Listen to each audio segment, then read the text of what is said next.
Amautik love, the muddy river. Downhill there was a stream.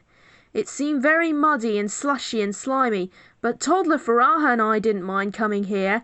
We know it's not safe to drink because of the mud, so we run down to the river, where it ripples peacefully in time with nature's rhythm.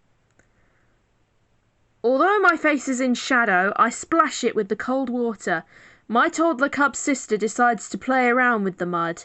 She draws a line in the squelchy stuff with the side of her paw, then covers her face and body in it. Seeing her, I decide to cover my own ears, hands and arms in the mud. Inuit children are messy, aren't they? They always like to do that. It's an Inuit tradition.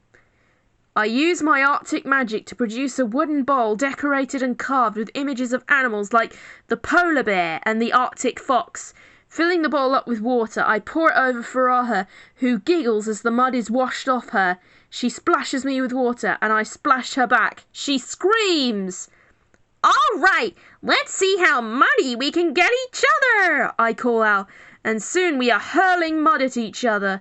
Furaha screaming and yelling in joy, and me laughing as I attempt to chase her and throw mud at her.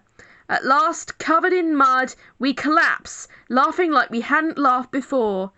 Discovering we are covered in mud, we decide to wash ourselves off in the river. I use the wooden bowl to wash all the mud off Furaha, then clicking my fingers, I produce a huge amount of storm clouds which cover the bright pink sky and darken the valley below. First it starts to rain in a light shower, then it gets heavier. I feel the freedom of the rain as it washes the mud off my velvety soft clothes. "Woo-hoo! Whee!" I shout as I float around the valley near the river, taking in every drop of rain that cleanses not only my body, but my soul too. Furaha runs with me, her fur wet from the rain, and I pick her up, spin her around, and cuddle her softly, as rain pours down all around us, cleansing us in a shower of purity and gentleness.